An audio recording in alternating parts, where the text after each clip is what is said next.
That would be me. Look who we're hanging with. Jason David Frank. Boom shakalaka. Please do not change channel.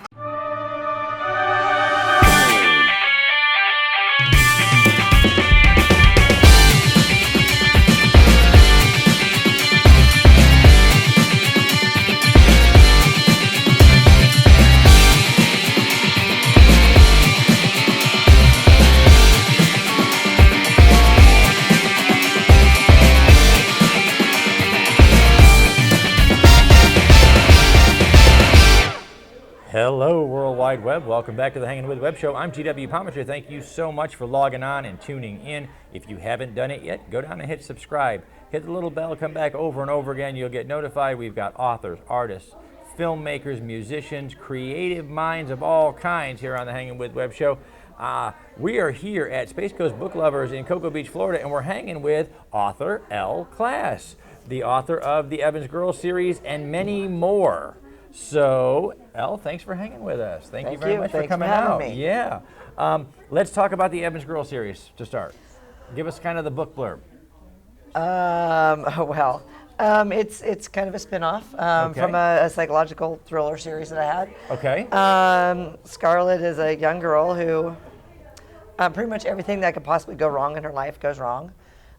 She kind of finds the willpower inside to kind of make it through everything that hits her hard, and she has a very incredibly bleak life. It's a horror, but at the same time, she really finds herself. Uh-huh. And it's not necessarily an inspiring book; it's a horror story, but she does find herself, and she finds a way to also deal with this gift that she has.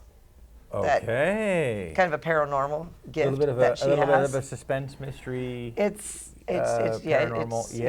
It's horror without gore. Horror without gore. See?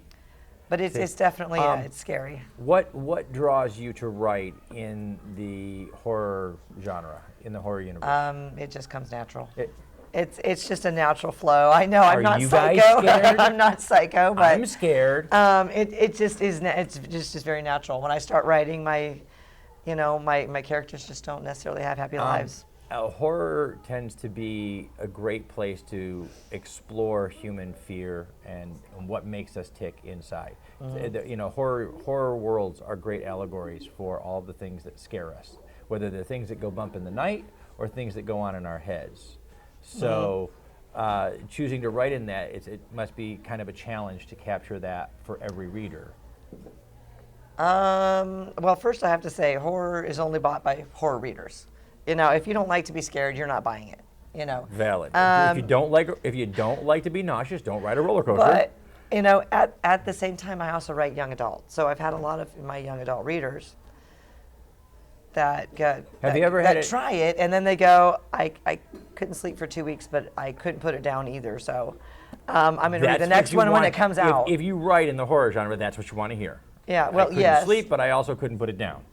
Yes, and they're just, because it just... How many books are in this series? There's only one. I have the first one, there will be 7 more by the time it's done. 7 more. So 8 books in this series. Mm-hmm. Now you have other books that were out. We saw them at your table.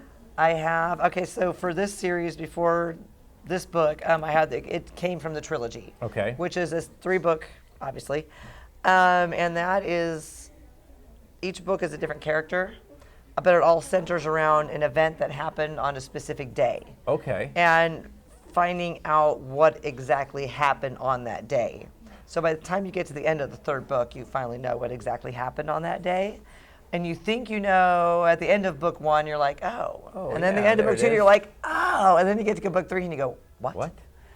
Yeah, because you're like, but I thought it, and it's very mind-boggling. Fantastic. But that's what I do get best. I was going to say, when you're writing, to write horror, do you prefer the unseen, the things that build suspense? Do you prefer sort of the more frightening elements? What is your preference if you're reading a book?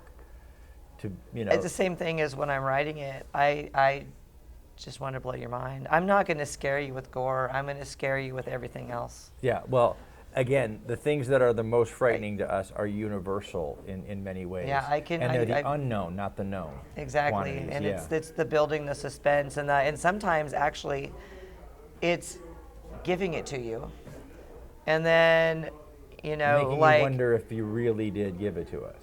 Yeah, well, and sometimes I give it away. Well, no, I mean I'm gonna say I give it straight out, but then you have this other character that doesn't know about this, and so we get to scream at the pages, the whole time. We know what's happening, and that character is just like, "Why are you so behind? Catch up!"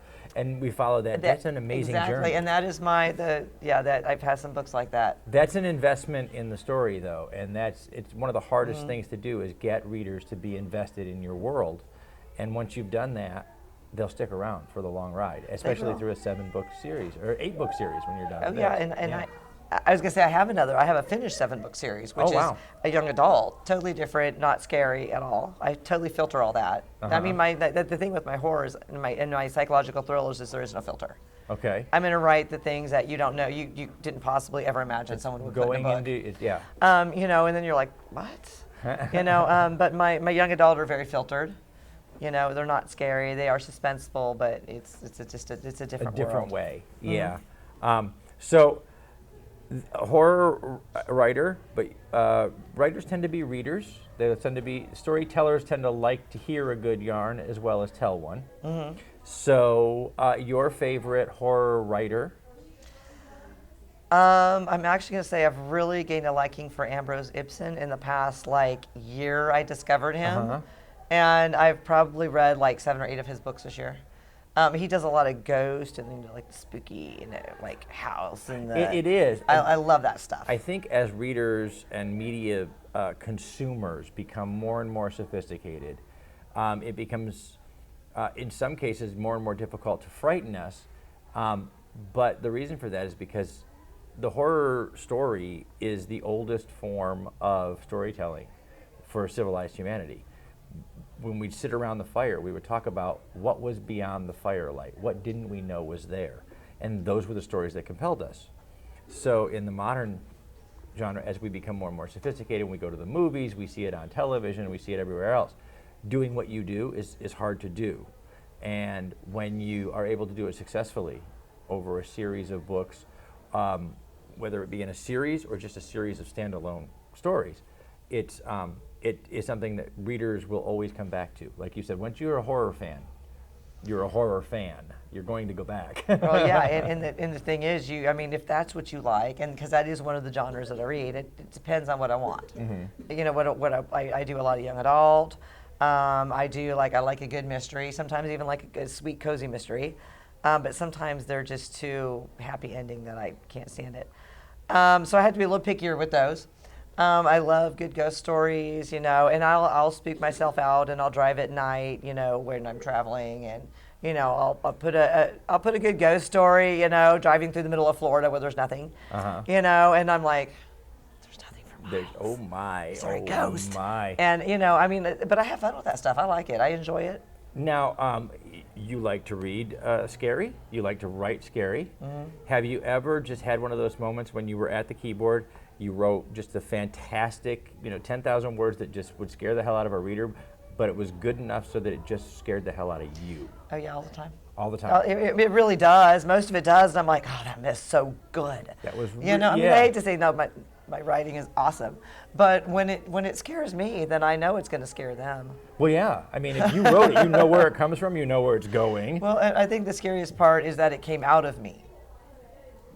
Valid. You have to, when you're writing stuff that is going to be suspenseful for a reader, and you write some of the scariest stuff, you have to ask yourself, where did that's not who I feel like I am on a daily basis, so where does that guy live in my brain? It's somewhere back there in the creative side, because I'm actually I'm a creative person, but I'm a very energetic person, I'm a very calm person, and I'm smiling, and my cup is always half full, so how do I come up with this She's a horror everybody writer. Dies in the book, You have to ask another question. She's a horror writer, half full of what? Blood. Blood, you never know.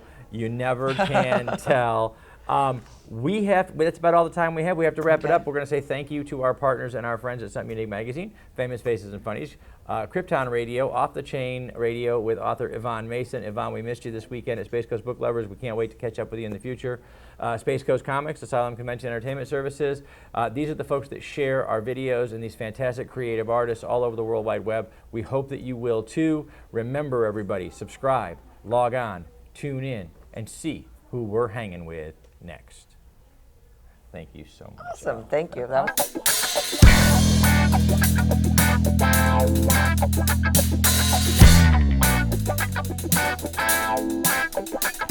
was